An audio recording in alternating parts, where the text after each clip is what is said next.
नमस्कार, Byju's government exam prep channel में आप सभी का स्वागत है।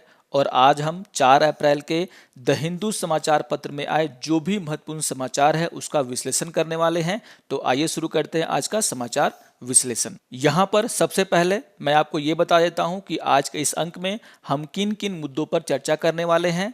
सबसे पहले आपको जो कल अभ्यास प्रश्न दिए गए थे उसके उत्तर मैं आपको बता दूंगा, और इसके बाद जो है हम लोग आज के समाचार पत्र में आए कुछ महत्वपूर्ण समाचारों का क्या करेंगे, विश्लेषण करेंगे। और सबसे अंतिम में हम प्रारंभिक और मुख्य परीक्षा के अभ्यास प्रश्नों को भी देखेंगे। आपको याद होगा कि आज के दिन जो है हम लोग प्रारंभिक परीक्षा के 10 क्वेश्चंस के ऊपर चर्चा करेंगे और इसके अलावा मुख्य परीक्षा के 2 क्वेश्चंस के ऊपर भी हम क्या करेंगे, चर्चा करेंगे। तो आइए शुरू करते हैं आज का समाचार विश्लेषण। यहाँ पर जो कल आपको प्रश्न दिए गए थे उसके उत्तर मैं आपको बता देता हूँ। और यहाँ पर क्वेश्चन नंबर 1 था कि निम्नलिखित कथनों में से कौन से सही हैं। और पहला कथन था कि वर्ल्ड सिटीज कल्चर फोरम 6 महाद्वीपों के 40 शहरों के स्थानीय सरकारों और सांस्कृतिक क्षेत्र के नेतृत्वकर्ताओं का एक नेटवर्क है। और दूसरा कथन था कि यह सदस्य शहरों के नीति निर्माताओं को शहरी समृद्धि में संस्कृति और महत्वपूर्ण भूमिका पर अनुसंधान और ज्ञान साझा करने में सक्षम बनाता है। और यहाँ पर जो है क्वेश्चन नंबर 1 में जो है यही दोनों कथन क्या है, सही है, यानी कि आपका इसका आंसर क्या होगा, ऑप्शन नंबर ए। आइए अब देख लेते हैं क्वेश्चन नंबर 2 के आंसर को। और यहाँ पर क्वेश्चन क्या था कि निम्नलिखित कथनों में से कौन से गलत हैं, और इसका आंसर क्या होगा, ऑप्शन नंबर डी, यानी कि उपयुक्त में से कोई नहीं। यानी कि ये जो तीनों के तीनों कथन है क्या है, वो सही है। आइए देख लेते हैं क्वेश्चन नंबर 3 को। और क्वेश्चन नंबर 3 क्या है कि निम्नलिखित कथनों में से कौन से सही हैं। और यहाँ पर जो है इसका जो आंसर है वो क्या होगा, आपका ऑप्शन नंबर सी, यानी कि 1 और 2 दोनों क्या है, आपके सही हैं। यानी कि राभा जनजाति एक स्वदेशी तिब्बतो बर्मन समुदाय है और यह भारत के असम, मेघालय, पश्चिम बंगाल के साथ ही भूटान, बांग्लादेश और नेपाल में क्या होते हैं, पाए जाते हैं।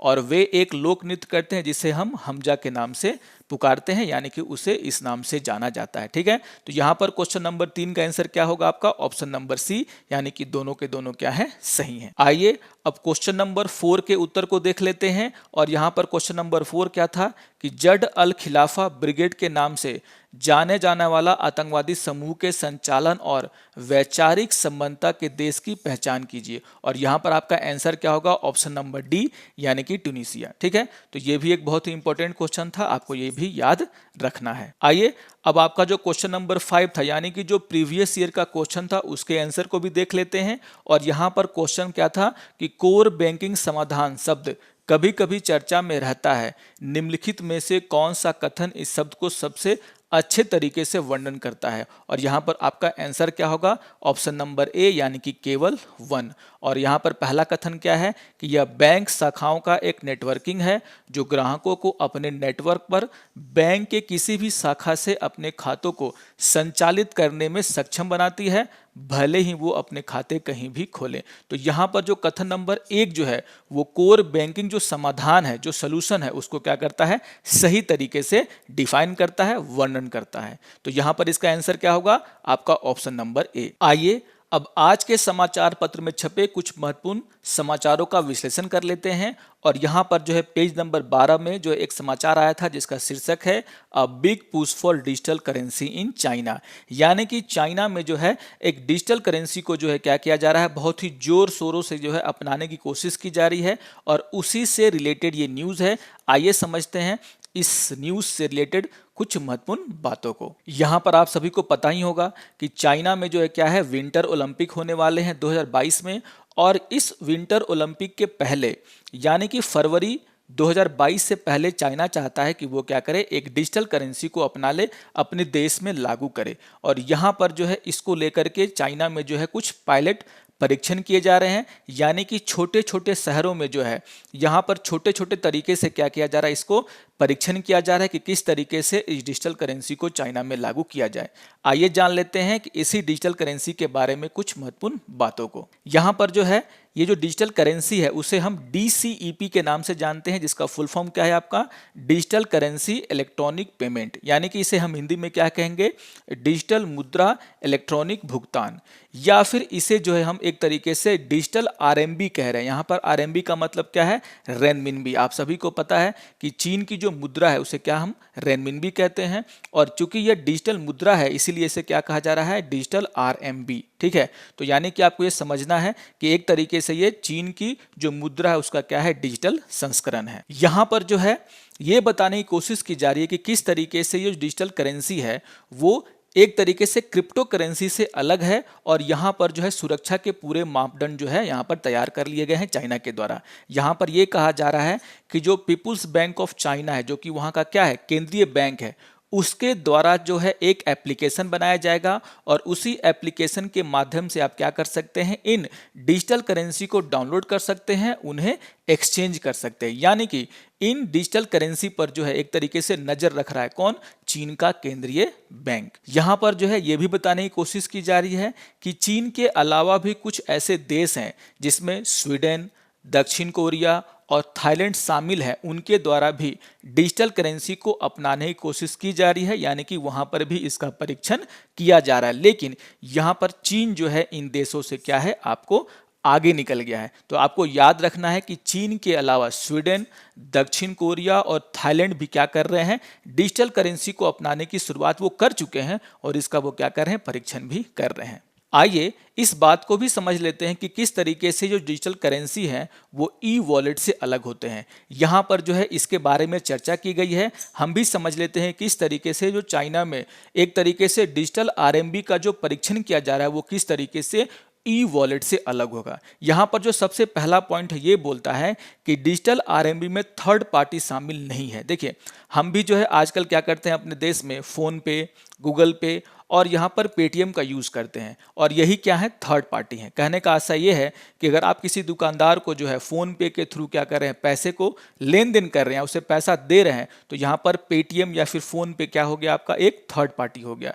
लेकिन यहाँ पर कहा जा रहा है कि चाइना में जो डिजिटल करेंसी है वहाँ पर कोई भी थर्ड पार्टी शामिल नहीं होगा, और इसीलिए यहाँ पर कोई भी लेन देन का शुल्क नहीं होने वाला है। दूसरा यहाँ पर यह पॉइंट कहा जा रहा है कि ई-वॉलेट के विपरीत यहाँ पर जो है ट्रांजैक्शन करने के लिए, एक दूसरे को पैसे भेजने के लिए जो है इंटरनेट कनेक्टिविटी की आवश्यकता नहीं है। अगर आप फ़ोन पे से, गूगल पे से या फिर पेटीएम से जो है किसी को पैसे भेजते हैं तो आपको किसकी ज़रूरत पड़ती है, इंटरनेट कनेक्शन की। लेकिन यहाँ पर ये कहा जा रहा है कि इस पैसे का लेन देन करने के लिए आपको किसी भी इंटरनेट कनेक्टिविटी की आवश्यकता नहीं पड़ेगी। तो यहाँ पर भुगतान कैसे होगा, तो यहाँ पर कहा जा रहा है कि भुगतान जो है नियर फील्ड कम्युनिकेशन यानी कि NFC तकनीक के माध्यम से किया जाएगा। और यहाँ पर यह भी कहा जा रहा है कि इसके जो उपयोगकर्ता हैं, जो भी इसका उपयोग करेंगे, उनको जो है यहाँ पर किसी भी बैंक के खाते को लिंक करने की जरूरत नहीं है। आप सभी जानते होंगे कि अगर आप फ़ोन पे का यूज़ करते हैं, गूगल पे का यूज़ करते हैं या फिर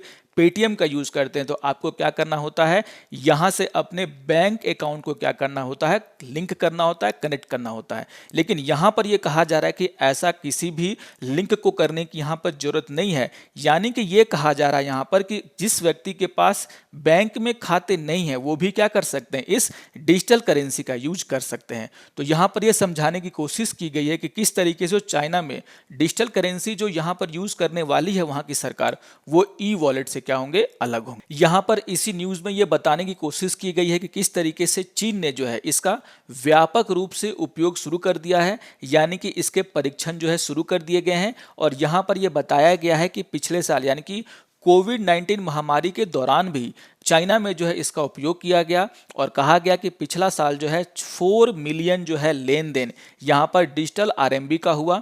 यहाँ पर जो है उसकी कुल कीमत कितनी होगी, $300 मिलियन, यानी कि 4 मिलियन लेन देन जो है डिजिटल करेंसी के हुए हैं वहाँ पर, जिसकी कुल कीमत क्या है, $3 मिलियन। यहाँ पर इस साल भी जो है फरवरी में वहाँ की सरकार के द्वारा बीजिंग के निवासियों को एक लॉटरी के माध्यम से लगभग $1.5 मिलियन की मुद्रा वितरित की गई है, जिसमें हर व्यक्ति को जो है 200 RMB जो कि लगभग $30 के बराबर होते हैं वो भेजा गया है, ताकि वो इसका उपयोग कर सके। यानी कहने का मतलब ये है कि वहाँ पर जो है इसका व्यापक जो है उपयोग किया जा रहा है और उसका परीक्षण भी शुरू कर दिया गया है। यहाँ पर जो है समाचार के अंत में ये बताने की कोशिश की गई है कि आखिर क्यों चाइना की सरकार के द्वारा जो है इस डिजिटल करेंसी को जो है इस तरीके से लागू करने की योजना बनाई जा रही है। यहाँ पर एक डेटा दिया गया जिसमें कहा गया है कि चाइना के जो दो बड़े डिजिटल प्लेटफॉर्म हैं, जिसे हम कहते हैं अलीबाबा और दूसरा क्या आपका टेंसेंट, उनके द्वारा जो है पूरी तरीके से बाजार को जो है एक तरीके से मोनोपोली कर दिया गया है। वहाँ पर जो है ये दोनों जो है क्या करते हैं, एक तरीके से डिजिटल जो भी भुगतान होते हैं उसके वो क्या हैं, एक तरीके से मालिक बन चुके हैं। वहाँ पर मोनोपोली क्रिएट हो चुकी है। यहाँ पर ये बताया गया है कि अलीबाबा के द्वारा जो है 55.1% जो भी मोबाइल भुगतान होता है वो 55.1% किसके द्वारा होता है, अलीबाबा के द्वारा होता है, और 38.9% जो है वहाँ पर टेंसेंट के द्वारा होता है।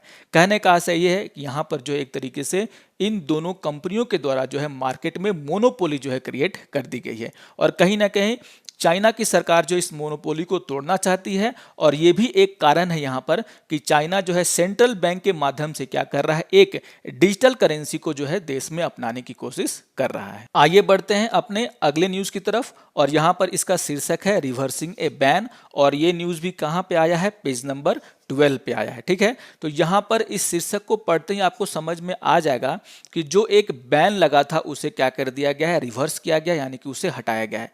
आइए जान लेते हैं इस न्यूज से जुड़ी हुई कुछ महत्वपूर्ण बातों को। यहाँ पर जो है सबसे पहले आपको ये जानना पड़ेगा कि ये H1B वीज़ा है क्या। ये H1B वीज़ा वो वीज़ा है जिसे लेकर के बाहर से लोग क्या करते हैं, अमेरिका में जाते हैं नौकरी करने, काम करने, और भारत से तो हजारों की संख्या में हर साल लोग क्या करते थे, इस वीज़ा के तहत जो है वहाँ पर काम करने के लिए जाते थे, खास करके आईटी सेक्टर के लोग।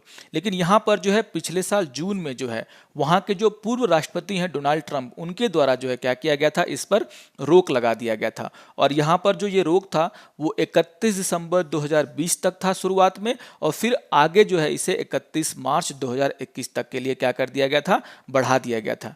यहाँ पर जो है वहाँ के जो वर्तमान राष्ट्रपति हैं, जिन्हें हम कहते हैं जो बिडेन, जो कि एक डेमोक्रेट हैं, उनके द्वारा जो है यहाँ पर जो भी प्रतिबंध लगाए गए थे उसे क्या कर दिया गया है, अब समाप्त कर दिया गया है। मतलब ये है कि यहाँ पर बड़ी संख्या में भारतीय और दूसरे देश के लोग जो है क्या करेंगे, H1B वीजा लेकर के वहाँ पर काम करने के लिए जा सकते हैं। और यहाँ पर ये न्यूज़ हमारे लिए इसलिए अच्छी है क्योंकि यहाँ पर हमारा जो आईटी इंडस्ट्री है उसके लिए यहाँ पर एक राहत की खबर है। यहाँ पर जो भी आईटी वाले जो बंदे हैं वो क्या कर सकते हैं, वहाँ पर जाकर के काम कर सकते हैं। इन्हीं सब बातों को जो है इस न्यूज़ में जो है उठाया गया है, और यहाँ पर इस बात को बताने की कोशिश की गई है किस तरीके से जो डोनाल्ड ट्रंप का जो यहाँ पर निर्णय था कि H1B वीज़ा को क्या कर दिया जाए, समाप्त कर दिया जाए, ये जो निर्णय है एक तरीके से पॉलिटिकल था, राजनीतिक था, इसका इकोनॉमी से यहाँ पर कोई लेना देना नहीं था। क्योंकि यहाँ पर यह बताया जा रहा है कि जिस समय इस पर रोक लगाई गई थी, यानी कि पिछले साल जून में, उस समय पहले से ही जो है दुनिया में कारोबार ठप हो चुका था। लोग जो है बाहर से, कोई भी ये नहीं समझ सकता कि बाहर से लोग जो है किस तरीके से कोविड-19 के बीच में जो है अमेरिका में काम करने जाएंगे, जबकि आप सभी को पता है कि अमेरिका में पहले से ही जो है कोरोना महामारी बहुत ही भयावह हो चुकी थी।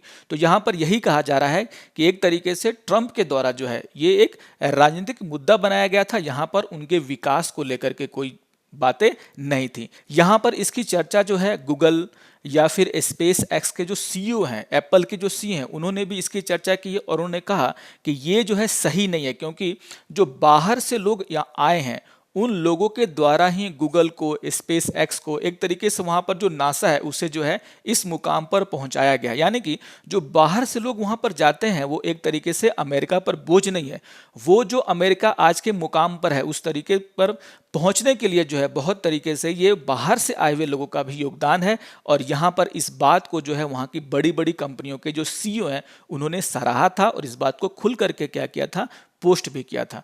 तो यहाँ पर इस बात को बताने की कोशिश की जा रही है कि किस तरीके से जो पिछले साल जो बैन लगाए गए थे वो एक तरीके से राजनीतिक थे, यहाँ पर उसको इकोनॉमी से जोड़ करके देखना गलत होगा। यहाँ पर यह भी बताने की कोशिश की गई है कि किस तरीके से ये जो डिसीजन है, ये जो प्रेजेंट डिसीजन है, वो हमारे देश के आईटी उद्योग के लिए और स्टूडेंट्स के लिए बहुत ही क्या होने वाला है, लाभदायक होने वाला है। आइए अब अगले न्यूज की तरफ बढ़ते हैं जिसका शीर्षक है maintaining the inflation target at 4%। तो यहाँ पर जो है हमारे देश में मुद्रास्फीति के बारे में न्यूज है। तो आइए जान लेते हैं कि इस समाचार में हमारे एग्जाम के लिए कौन कौन से बहुत ही इंपॉर्टेंट बातें छिपी हुई हैं। ठीक है, तो आइए देख लेते हैं। यहां पर यह कहा जा रहा है कि वित्त वर्ष 2020-21 के अंतिम दिन यानी कि 31 मार्च को जो है वित्त मंत्रालय के द्वारा यह घोषणा किया गया, जिसमें यह कहा गया कि 1 अप्रैल 2021 से लेकर के मार्च 2026 के बीच जो 5 वर्ष का समय है उसके लिए जो है मुद्रास्फीति यानी कि इन्फ्लेशन का जो लक्ष्य है वो क्या होगा, 4% ही रहेगा, उसे जो है परिवर्तित नहीं किया गया है। आप सभी को पता है कि एमपीसी कमेटी यानी कि मॉनेटरी पॉलिसी कमेटी बनाई गई थी 2016 में, और यहां पर उस कमेटी ने 2016 से लेकर के 2021 तक के लिए यानी कि जो 5 वर्ष हैं उसके लिए जो है इन्फ्लेशन यानी कि मुद्रास्फीति का टारगेट रखा था। और वो टारगेट क्या था कि मुद्रास्फीति जो है वो क्या होगी, 2 से 6% के बीच में अगर रहती है तो हमें कोई नुकसान नहीं होगा। और आरबीआई ये चाहेगा कि मुद्रास्फीति क्या है, 4% पर आकर टिकी रहे, यानी कि एवरेज जो मुद्रास्फीति है वो क्या हो, 4% पे रहे। लेकिन अगर वो 2% तक जाती है नीचे तो भी हमें उतना नुकसान नहीं होगा, और अगर वो 6% तक जाता है ऊपर बढ़ करके तो भी हमें जो है उतना परेशान होने की जरूरत नहीं है। लेकिन अगर वह 6% से ज़्यादा होगा या फिर 2% से नीचे चला जाएगा तब हमारी अर्थव्यवस्था को नुकसान हो सकता है।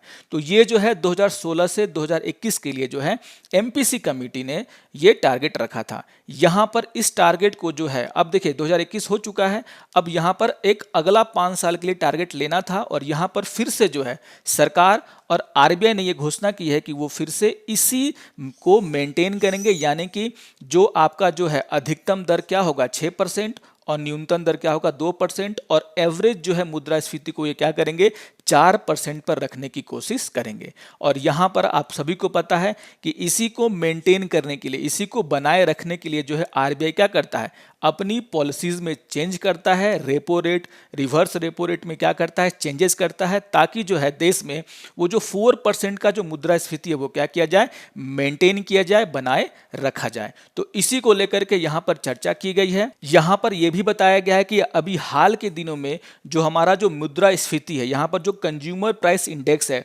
उसका डेटा दिया गया, और किस तरीके से यहाँ पर बताया गया है कि 2020 में जो है कई बार जो है 6% का जो अपर लिमिट था यानी कि जो ऊपरी टारगेट था वो क्या हो गया, बहुत बार उसे मुद्रास्फीति क्या कर चुकी है, पार कर चुकी है। यानी कि हमारे देश में जो महंगाई है वो अपर लिमिट को क्या कर चुकी है, बहुत बार पार कर चुकी है। और फिलहाल भी हमारे देश में जो है क्या है, मुद्रास्फीति की दर जो है वो सामान्य से थोड़ी सी ज़्यादा है। लेकिन यहाँ पर यह बताया गया है कि जो बैंक का जो फैसला यानी कि रिजर्व बैंक ऑफ इंडिया का जो फैसला है, जो फाइनेंस मिनिस्ट्री का जो फैसला है वो एकदम सही है, क्योंकि अगर हम टारगेट 4% पर रखते हैं तो एक तरीके से सरकार और आरबीआई दोनों ये कोशिश करेंगे कि क्या करें, महंगाई को क्या किया जाए, कम किया जाए। नहीं तो अगर हम इस टारगेट को 5% पर या फिर 6% पर ले जाते हैं तो अभी जो माहौल है कि जहां पर सब्जियों के दाम बढ़ रहे हैं, चीज़ों के दाम जो बढ़ रहे हैं, तो यहाँ पर सरकार और आरबीआई क्या करती है, उसको कंट्रोल करने की कोशिश नहीं करती। लेकिन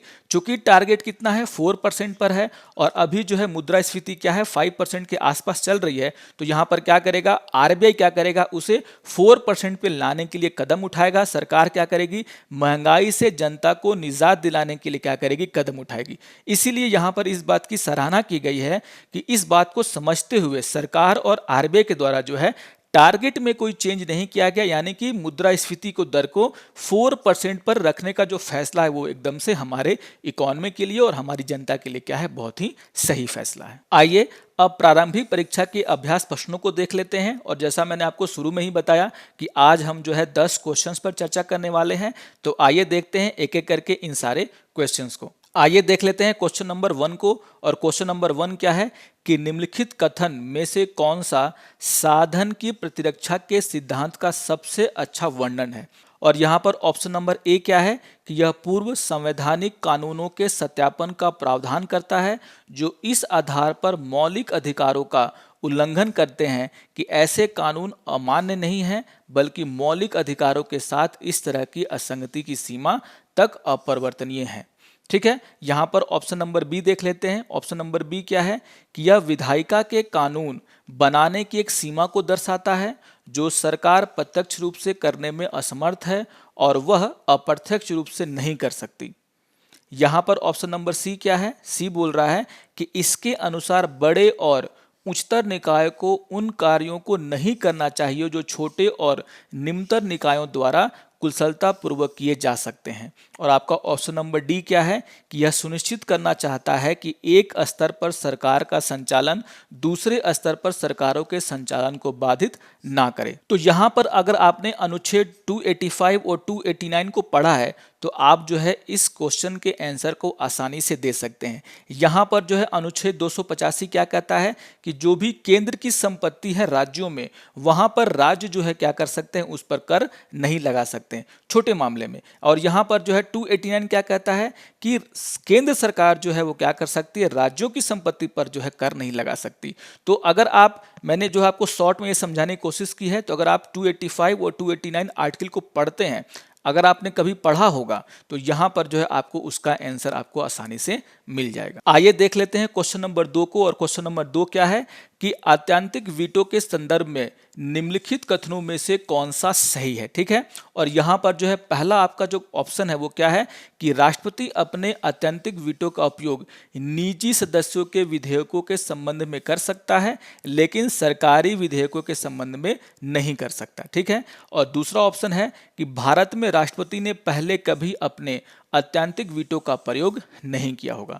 तो आप सभी को पता है कि हमारे देश के जो राष्ट्रपति हैं उनके पास जो है वीटो पावर है, और उसमें से एक वीटो पावर का नाम है एब्सोल्यूट वीटो पावर, जिसे हम हिंदी में क्या बोल रहे हैं, आत्यंतिक वीटो। और अगर मैं आपको ये बता दूं कि यहाँ पर जो है प्रेसिडेंट जो है किस केस में जो है, किन परिस्थितियों में जो है इस एब्सोल्यूट वीटो यानी कि आत्यंतिक वीटो पावर का यूज कर सकते हैं, तो यहां पर ये 2 पॉइंट बहुत ही इंपॉर्टेंट है। और पहला पॉइंट क्या कर रहा है कि when a bill passed by the parliament is a private member bill, यानी कि ये कह रहा है कि अगर पार्लियामेंट के द्वारा किसी प्राइवेट मेंबर बिल को, जो कि यहां पर देखिए कहा जा रहा है क्या है कि निजी सदस्यों के विधेयकों के संबंध में कर सकते हैं, तो यहां पर यही बात बताने की कोशिश की जा रही है कि अगर पार्लियामेंट द्वारा जो निजी विधेयक जो है वो पास किए गए यानी कि प्राइवेट मेंबर बिल पास किए गए हैं, तो वहां पर जो है एब्सोल्यूट वीटो यानी कि आत्यंतिक वीटो का यहां पर यूज किया जा सकता है।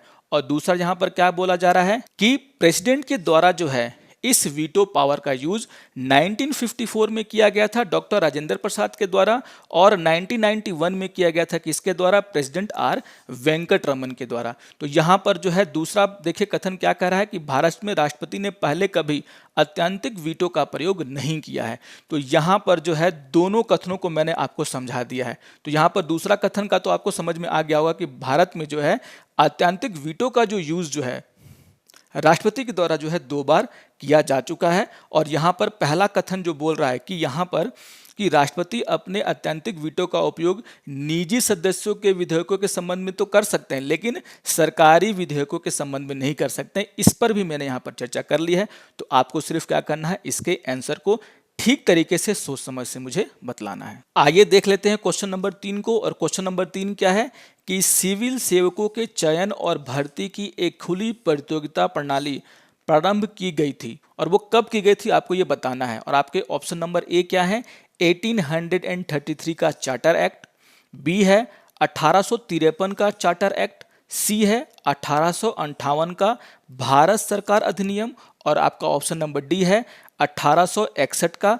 भारतीय परिषद अधिनियम। तो यहां पर जो है आपको इन चारों में से ये बताना है कि किस एक्ट के थ्रू जो है यहां पर सिविल सेवकों का चयन का जो है एक खुली प्रतियोगिता के द्वारा जो इन्हें चयनित करने की शुरुआत की गई थी। अगर आपने 1853 का चार्टर एक्ट पढ़ा है तो आपको जो है इसका आंसर आपको खुद ब खुद समझ में आ जाएगा। और यहां पर जो है देखिए ये जो पॉइंट है वो बता रहा है कि it give birth to the Indian civil service and was open to all including Indian. This ended the system of appointment by recommendation and started a system of open and fair competition. यानी कि 1853 का जो charter act था, यहाँ पर उसके द्वारा जो है इंडियन सिविल सर्विसेज के जो एग्ज़ाम है उसको क्या किया गया, जन्म दिया गया, एक तरीके से उसकी शुरुआत की गई और यहाँ पर जो एक ओपन एग्जाम के तहत जो है इनका अपॉइंटमेंट होने लगा। तो यहाँ पर आपको आंसर पता चल गया होगा, ठीक है। तो आपको क्या करना है, मुझे बस इसका आंसर बताना है। आइए देख लेते हैं क्वेश्चन नंबर 4 को। और क्वेश्चन नंबर 4 क्या है कि निम्नलिखित कथनों में से कौन से गलत हैं। याद रखिएगा यहाँ पर क्या बताना है आपको, गलत, सही की बात नहीं हो रही, क्या हो रही है, गलत की बात हो रही है। और देख लेते हैं ऑप्शन नंबर 1 को, यानी कि कथन 1 को देख लेते हैं। और यहाँ पर कथन 1 है कि अनुच्छेद 323A केवल सार्वजनिक सेवा के मामलों के लिए अधिकरणों की स्थापना की परिकल्पना करता है। अनुच्छेद 323B कुछ अन्य मामलों के लिए अधिकरणों की स्थापना की परिकल्पना करता है, ठीक है। और यहाँ पर आप सभी को पता है कि आर्टिकल 323A जो है वो क्या करता है, ट्राइब्यूनल यानी कि अधिकरणों से जुड़ा हुआ है। यहाँ पर वो सेंटर से जुड़ा हुआ है, केंद्र से जुड़ा हुआ है। और जो आपका आर्टिकल 323B है वो क्या है, राज्यों को ये अधिकार देता है कि वो क्या करें, अन्य मामलों में भी अधिकरणों की स्थापना कर सकते हैं। तो आप ऑप्शन नंबर ए को अगर सही से पढ़ेंगे तो यहाँ पर वही बात की जा रही है। यहाँ पर देख लेते हैं कथन 2 को। और कथन 2 क्या है कि अनुच्छेद 323A के तहत अधिकरण केवल संसद द्वारा स्थापित किए जा सकते हैं, ठीक है, जैसा अभी मैंने आपसे चर्चा किया।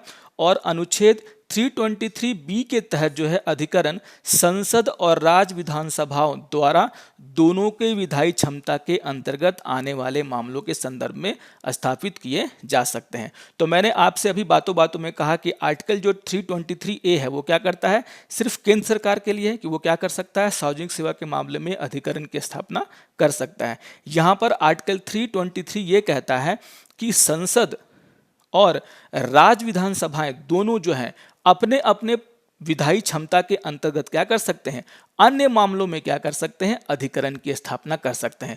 तो आपको यह समझ में आ गया होगा कि आपका जो कथन 2 है वो क्या है, सही है या गलत। मेरे हिसाब से तो सही है, ठीक है ना। देख लेते हैं तीसरे कथन को। यहाँ पर तीसरा कथन क्या कहता है कि अनुच्छेद 323A के तहत केंद्र के लिए केवल एक अधिकरण और प्रत्येक राज्य या 2 या अधिक राज्यों के लिए एक अधिकरण की स्थापना की जा सकती है। अधिकरणों के पदानुक्रम का कोई प्रश्न नहीं है, जबकि अनुच्छेद 323B के तहत अधिकरणों का एक पदानुक्रम बनाया जा सकता है।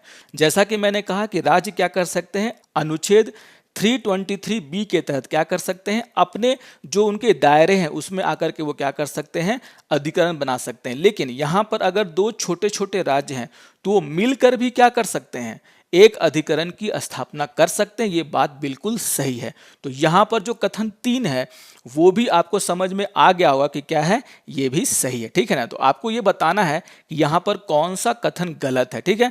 तो एक बार फिर से जो है तीनों कथनों को पढ़िएगा। जो भी एक जानकारी होती है वो मैंने आपको यहाँ पर दे दी है और आपको क्या बताने हैं, इसके आंसर। आइए देख लेते हैं क्वेश्चन नंबर 5 को। और क्वेश्चन नंबर 5 क्या है कि संसद में प्रयुक्त होने वाली भाषा के संदर्भ में निम्नलिखित कथनों पर विचार कीजिए। और पहला कथन है कि सदन का कार्य संविधान की 8वीं अनुसूची में उल्लिखित किसी भी भाषा में किया जा सकता है। और दूसरा कथन है कि एक सदस्य अपनी मातृभाषा में सदन को संबोधित कर सकता है।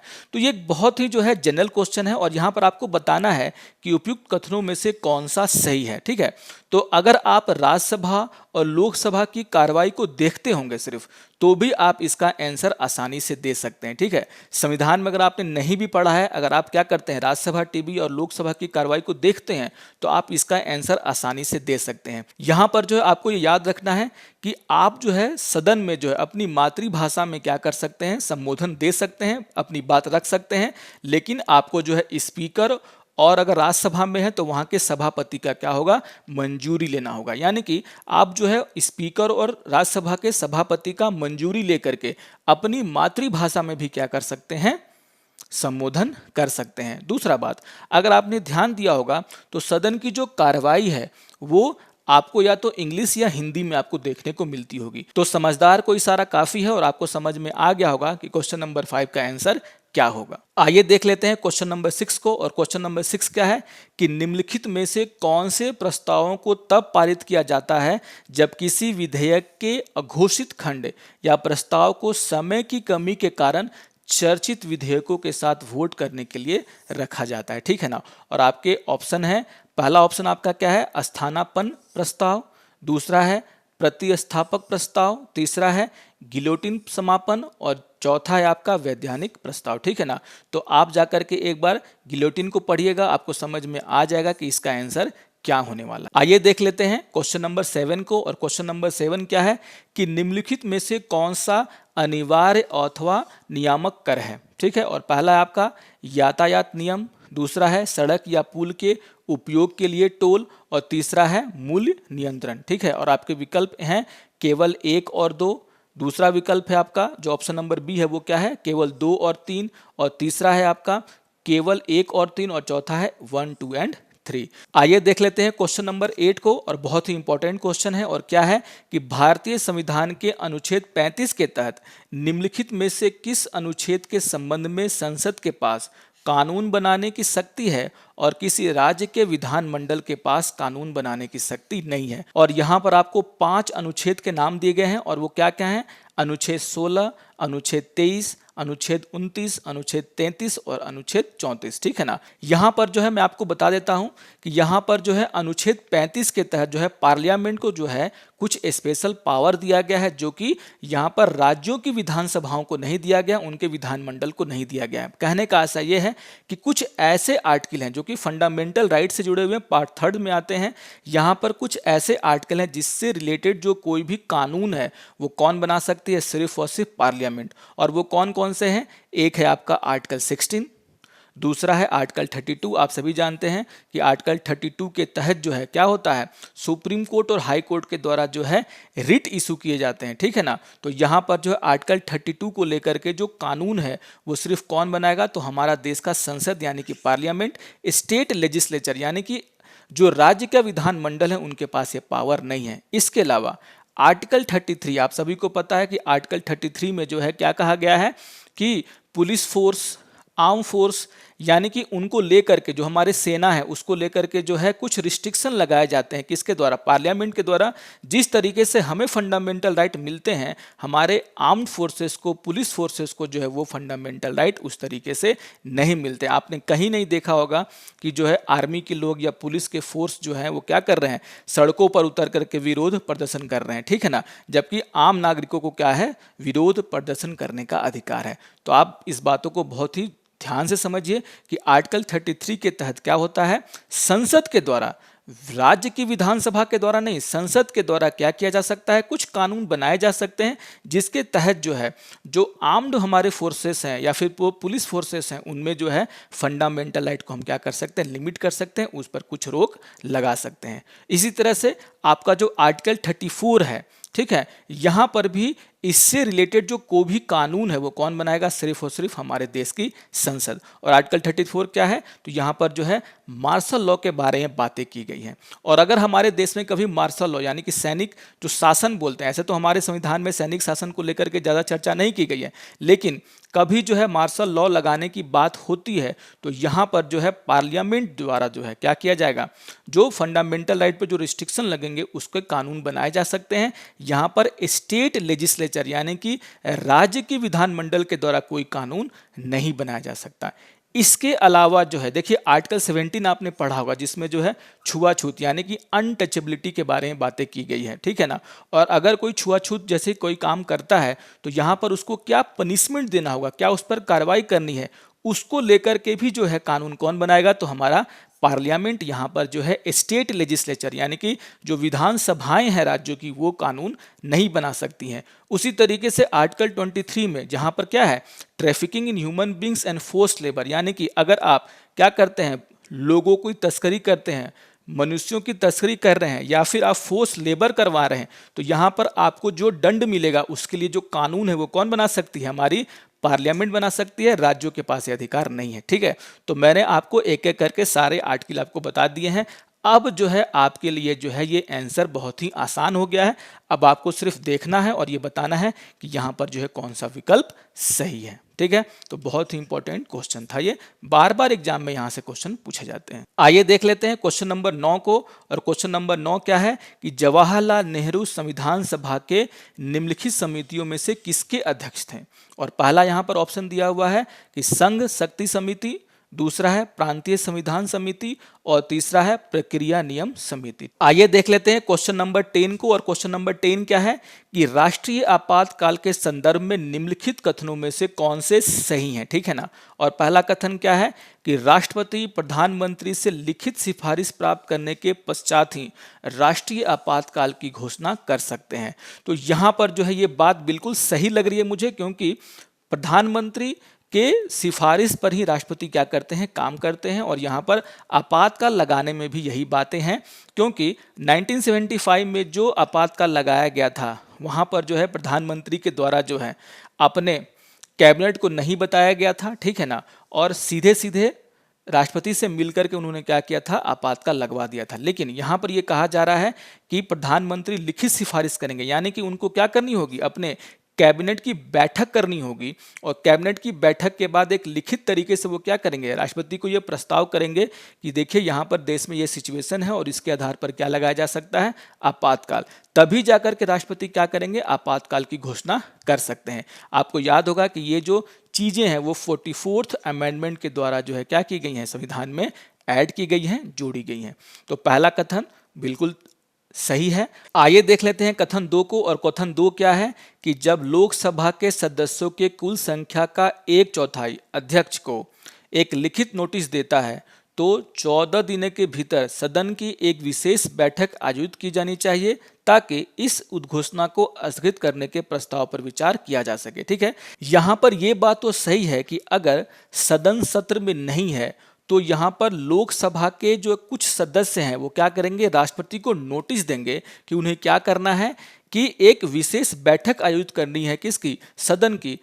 तो यहाँ पर जो है 14 दिनों के भीतर जो है ये क्या करना होगा, सदन का जो है एक बैठक बुलाना होगा ताकि जो है जो आपातकाल पर क्या किया जाए, विचार किया जा सके, उसे हटवाया भी यहाँ पर जा सकता है। लेकिन यहाँ पर आपको ध्यान देना है कि कुल संख्या का 1/4, ठीक है ना। और मैं यहाँ पर आपको क्या बता रहा हूँ कि यहाँ पर कुल संख्या का क्या है, 1/10 है। देखिए 1/4 का मतलब होता है 25% और यहाँ पर 1/10 का मतलब होता है सिर्फ 10%। ठीक है, तो यहीं पर जो है आपको ध्यान देना है और सारे के सारे आंसर जब कल आपको मिलेंगे तो उसे क्या करना है, मैच करना है। देखिए अगर आपको एग्जाम निकालना है तो आपको जो है क्वेश्चंस पर ध्यान देने हैं और खुद से ट्राई कीजिए क्वेश्चन के आंसर को ढूंढने की, क्योंकि अगर आप ये बात समझ गए हैं कि किस तरीके से ऑप्शंस को ढूंढा जाता है, किस तरीके से सही आंसर को यहाँ पर निकाला जाता है, तो आप समझिए कि आधा काम आपका पूरा हो गया, आप एग्जाम में अच्छा स्कोर कर सकते हैं। आइए अब आज के समाचार पत्र पर आधारित मुख्य परीक्षा के कुछ क्वेश्चंस देख लेते हैं। यहाँ पर जो है पहला क्वेश्चन क्या है कि मुद्रास्फीति लक्ष्यीकरण के लाभ और कमियां क्या हैं, विश्लेषण करें।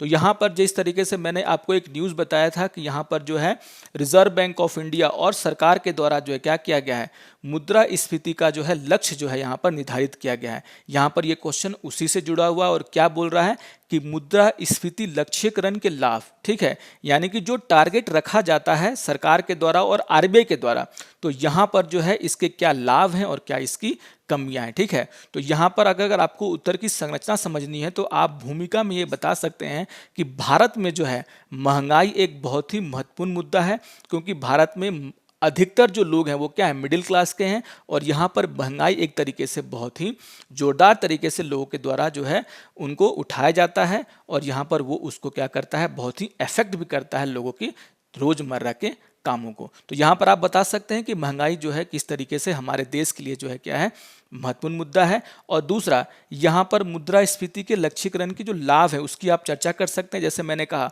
कि अगर आप 4% टारगेट को रखे हुए हैं तो जैसे ही महंगाई जो है वो 4% से ऊपर जाती है तो सरकार और आरबीआई दोनों क्या हो जाते हैं, हरकत में आ जाते हैं महंगाई को कम करने के लिए। लेकिन अगर आप इस टारगेट को 5% पे रख देंगे, 6% पे रख देंगे तो यहाँ पर जो है ये बहुत ही एक तरीके से क्या हो जाएगा, लोगों के लिए यहाँ पर मुश्किलें बढ़ जाएगी, क्योंकि सरकार जो है महंगाई बढ़ने पर भी जो है इसे कम करने की कोशिश नहीं करेगी। तो यहाँ पर जो उसके लाभ हैं और उसकी जो हानि है इसकी आप यहाँ पे चर्चा कर सकते हैं।